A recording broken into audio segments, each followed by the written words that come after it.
episode 472 of Global from Asia. Ever wonder how to test a product before risking thousands on inventory? Today we're diving into the digital twin method with Alex Tran, co-founder of Intellext. He's got 15 years in e-commerce and a patented tool under his belt. Stay tuned for game-changing hacks to pre-sell products and build a customer list you actually own.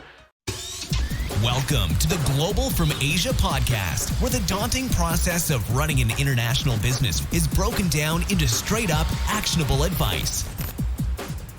Today we're diving into a topic every Amazon seller needs to hear: how to pre-sell products without risking inventory. My guest is Alex Tran, co-founder and CEO of Intellext. He's been in e-commerce for 15 years, one of his brands just turned 10, and he even built an early supplier negotiation platform that earned a patent and served the government of Canada. Today, he's here to share the digital twin method, a system that helps Amazon sellers test new products without the inventory gamble and start building customers they actually own. Hey, GFA community, Lisa Yuson here, your community manager. I'm super excited about today's episode because Alex is also speaking at the Cross Border Summit 2025 in Chiang Mai, November 3rd to 5th. Mark your calendars. Plus, we've got a listener question from Sarah in Seattle about managing rising ad costs on Amazon. We'll tackle that later, so stick around. Mike, what's the vibe for today? It's all about reducing risk and owning your business. Alex is bringing some serious insights to help our listeners break free from the Amazon grind. Let's get to it. Want to connect with global e-commerce leaders? Join us at the Cross Border Summit 2025 in Chiang Mai, Thailand, November 3rd to 5th. Network with experts like Alex Tran, attend workshops, and level up your cross-border game. Get your tickets at crossbordersummit.com. Don't miss out.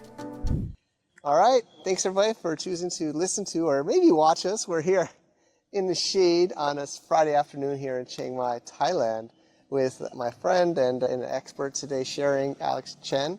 Nice to connect with you, Alex. Good to be here. Yeah, nice day. It's an amazing day. It's really nice. Friday, no rain. I know you recently, it's not been so recent now, but you moved up here from Bangkok. Bangkok, yep. How 6 long? months ago. 6 months, okay. Yeah. Okay. I wouldn't go back. I enjoy it so much you up like here. it here. Yeah. Okay. Yeah. Great. And today we have a really good treat. I have some of my paper notes. So Alex is the CEO and co-founder of Intellext, which is a AI company, and you made AI products before OpenAI. You're helping with supplier negotiation tools, and you're passionate to help entrepreneurs to reduce risk and do business better. So you've been doing e-commerce for 15 years. You've had a brand successfully running for 10 years, which anybody watching this or listening knows that's a amazing thing in itself. I mean, the game. The game. I call it the gladiator in the arena. So that's amazing.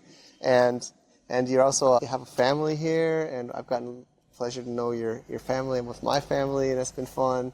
And you're going to be sharing today about the digital twin method, which is something new for me, and helping Amazon sellers or sellers in general reduce risk by launching products smartly and without inventory risk. Without inventory risk. So I hope I got it all. There's a lot in there. And thanks for being here, Alex. Yeah, I appreciate you getting me on your podcast. You're the man up here in Chiang Mai and Bangkok too. You're the connector, I would say. That's You're right. the super connector. So awesome. Thank you for that. My pleasure. My pleasure.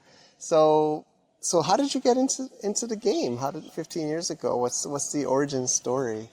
Yeah, eBay, right? Yeah, of course. Also, I started on eBay. Right. So that's the origin story.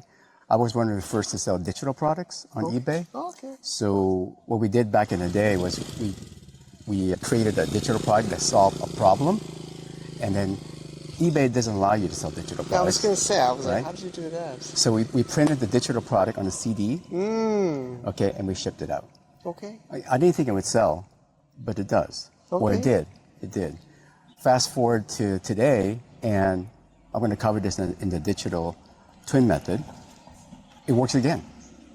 Okay. Not on eBay, but on your own platform. Okay. Yeah. I'm excited to hear. I mean, I'm a student as well on this topic. So maybe before we dive into that, like your AI experiences, and you have a patent on what you've done, and it was before OpenAI. OpenAI was like late, at least I remember 2022. Yeah, late Like, 2022. Late 2022 is when I first heard or saw it. Yeah. So you had this supplier negotiation tool, AI tool? Yeah, so we dealt a lot with vendors because I came from corporate B2B. So we dealt a lot with suppliers, contracts, and contracts rule the world. They still do, more so for companies than you and I. But believe it or not, when you deal with China, when you deal with Thailand, when you deal with another vendor, the contract rules, right? Mm-hmm. So part of the problem with contract is that there's a lot of back and forth. It takes a long time. Lawyers get involved, okay? And the language changes. So the cycle gets prolonged. It's okay, sort of, for a bigger company, but for small businesses like ours, it could kill us. We can miss a window. So we put our thinking hat caps on, and there were a few of us came up with, what if there was a way to create AI to create the contracts, but also to manage and negotiate the contracts when the time comes due. So that was the genesis of it. This was definitely before OpenAI. We had no idea. Nobody had any idea, right? So we wrote our own language model from scratch, and then we were able to get into the contracting standards. We're still there, so that's how we get our notoriety, our leads. Yeah, that's amazing. Yeah, I mean, it's true. Like OpenAI, I just feel like it was one of the fastest growing from launch, or at least when they opened it, the amount of users. You're absolutely right. And it's evolved. I mean, it's evolved. I think it's also, give me some tips on vibe coding, like AI coding. Exactly, and things right? like that. I mean, things you couldn't do 2 years ago. It's mind-blowing, yeah. It's really mind-blowing. So let's get into it. You have 400 SKUs you sell yourself now? Yeah. And you're doing like 100 a year, and how does that sounds pretty overwhelming to me. So. It is overwhelming, to be truthful. We have to have that many SKUs because we have several brands, but also we're in the fashion niche. Fashion. So in fashion, you need to keep rolling out new stuff, right? Yeah. Because people get sick of it. They want to see new stuff. And if you ever go to the mall, you'll see at the beginning of the season, fresh products come in. 3 months later, they're clearing almost all of it, okay? That's our problem too. Same problems online. So we had to mitigate that risk somehow. That's when we started to try strategies where we pre-launch. Yeah. And then we do the notify me. And then we created social channels to give us social signals. And it works, but it wasn't methodical. So about a year ago, I got sick of it. Honestly, I got sick of the cycles because who wants to guess wrong? Mm-hmm. The risk is very high when you launch a product. I mean, even we had a nice barbecue with friends, and David, I share some of my failures. I'm dealing with some overstock. Yeah, it's painful, especially if it's inside Amazon, you're like dead. Yeah, you're dead. Dead. You're dead. It's dead stock. It's dead money. They charge you money to get rid of it. The screw is like grinding into you. Yeah. Exactly. I like to say that when you launch a product on Amazon, you face two major risk factors. Number one is product risk. The product could be wrong. You can do all the great research and Jungle Scout, all the tools or whatever, but it's wrong. And number two is Amazon risk. Yeah. Who knows what they're going to do with it, if anything, right? So we put our thinking hats, and then we looked back in the archives and discovered that what if there's a way to solve a problem first, to validate the product with the problem? Because after all, most products solve a problem, a pain point, something like that. So that was the genesis of it. We tried it out last year, officially. We've actually done this for our consulting clients for years. And we systematized this last year, only because we can do it now with OpenAI or Claude or whatever LLM you have. And it's been successful. Great. And this is the digital twin. The digital twin method. So it's a framework. It's a framework, yeah. The idea is that every physical product can have a proxy in the digital world. Okay. For example, let's say that you're selling supplements, right? In the old model, when it was easier, you would just launch supplements on Amazon and you rotate the SKUs, you rank, Remember those days? Yeah, I miss those days. And then you rank harder, right? Yeah. Yeah, impossible, actually. So, especially for things like supplements where it's like hyper Yeah, competitive. it's really hard. Yeah, it's hyper competitive. So rather than do that, we look at, okay, what is the problem? Why are they taking the supplements? What is the exact pain points? We validate that on sites like Reddit or Quorum, and we have a formula for that too. Then we create a product to solve one problem. Okay. So for example, let's say you're into intermittent fasting. I've been doing that for years. When you intermittent fast, you're going to ask, okay, what is the protocol? It seems simple, don't eat, right? Mm-hmm. But if you're a woman, there's a protocol because it messes with your hormones. So we solve a problem with the protocol, get them to pay for that problem. When you get to the thank you page, we introduce a physical product for the first time. So let's stick with fasting. You'll need vitamins, right? Because you're cutting down on food, so of course you'll need the vitamins to supplement the food that you're cutting down on. So we have it on the thank you page, then we have it on the follow-up sequence. Okay. We're still solving the problem, we're not going off script. We're just, hey, by the way, you might need this B complex, okay? And if the uptake is a certain amount, then you potentially have a higher chance of getting a winner and a lower risk of ordering MOQ of 500. Yeah. Yeah. Thousands. Plus the artwork, the shipping, the packaging, storage, the yeah. packaging. If it goes wrong, the disposal. And the new tariffs. The new tariffs. Thank you. How can I forget? Yeah. We're reminded Yeah. about Yeah. that. Okay. So that's the idea. And I think it's paid ads like Facebook and socials to a landing page. So digital twin, digital product solving the pain point that you're Pain trying to point. solve, and it's also matching the physical product. Yeah. So I've been on Amazon for a long time, just like you. And most people that we talk to say that they want to get off of Amazon. They know that it's Amazon's sandbox. Yeah, we talk. They know that it's Amazon's algorithm. And if you bet on one horse and the horse breaks his leg, you're screwed, right? So they know logically that it should be on Shopify, on Etsy, on their own platform, all that. But it's hard. You get used to being a cage fighter, and you're always a cage fighter. I call it gladiator. Gladiator, right? Right? The PPC, the organic ranking, the buy box. So there's inertia, right? And there's risk, of course, because when you leave Amazon, you need to worry about paid traffic all the time. You need to worry about SEO optimization. You need to worry about fulfillment in a little bit different way. So I get that. I think the digital twin method is a nice, easy bridge for people because they can start going off of Amazon, get a product, and then, not a product, but a digital product. They don't have to worry about shipping, whatever. And then if they're going to test the product, test it as an affiliate. There are tons of supplements back there. If you don't want to be an affiliate, test it as a notify me button. That works really well for Shopify, right? So when you launch, you have a bump right away. Okay. Yeah. So the other thing that is very risky about Amazon, and we know this, I'm not saying anything we don't know, is that they own the customers. Yeah. We rent the customers every single time. I don't care how long you've been on Amazon, you have to gain the customers over and over again.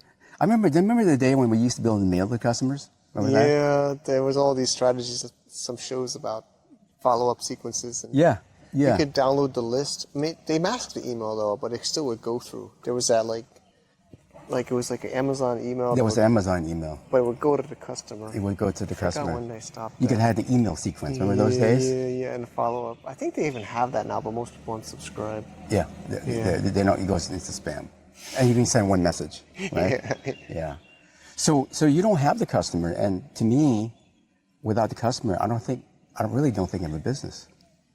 I mean, I generally agree, but at the same time, people know your brand. I mean, stores. I mean, even before Amazon, there's retail stores. They had the customer. The brand didn't have the customer.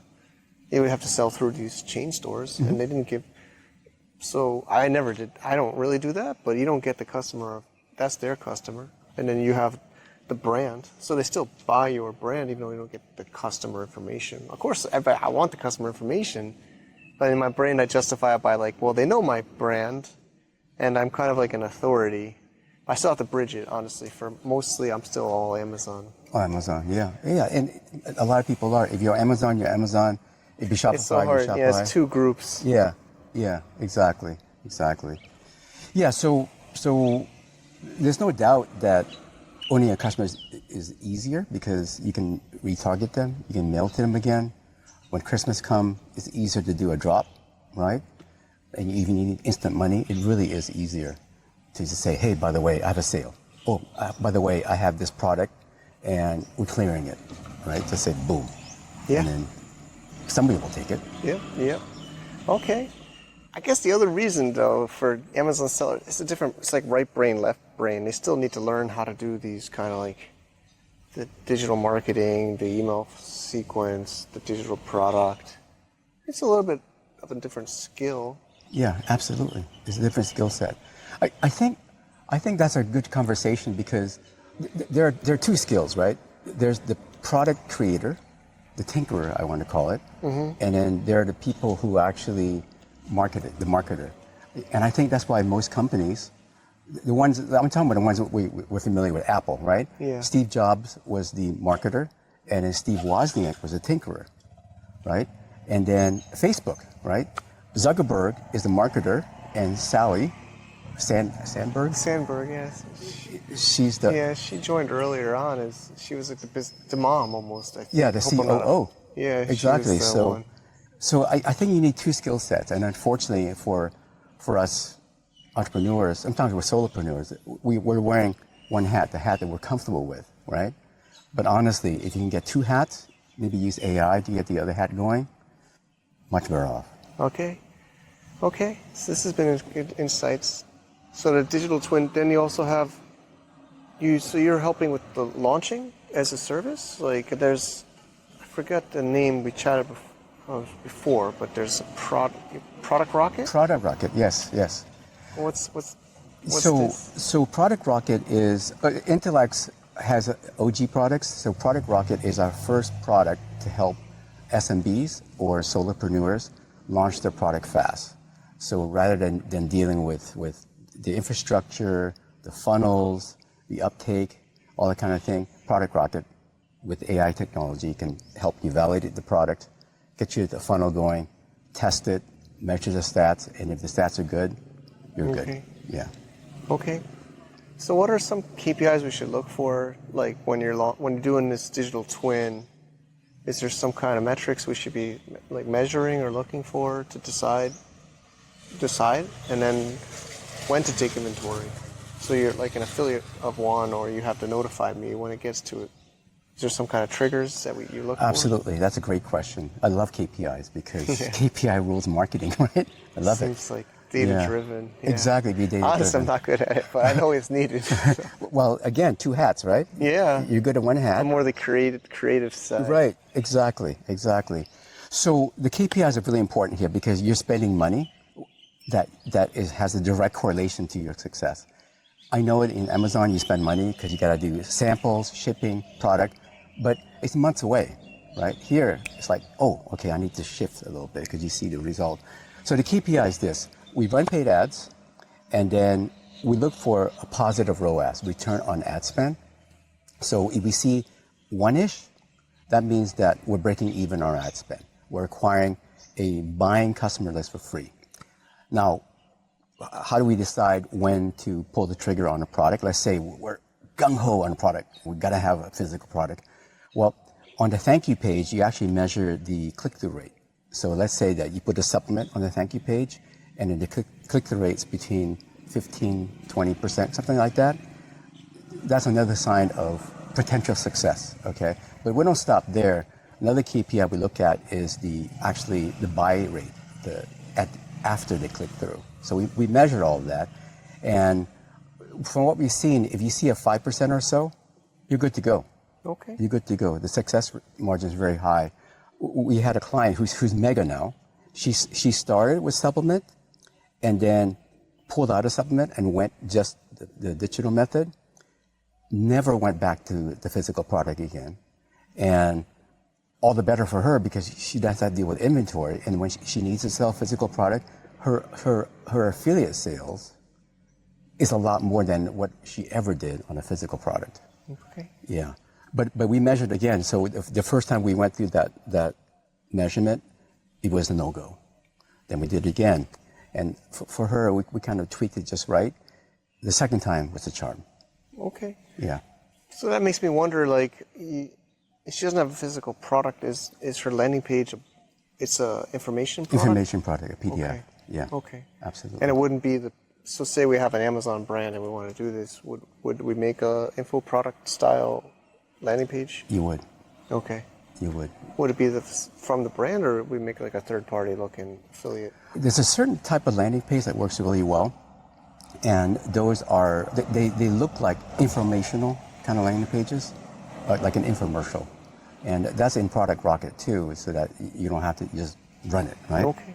Yeah, but those work really well because the psychology when you run paid ads, especially on Facebook, is not, I'm looking for a bird feeder. They're not doing that.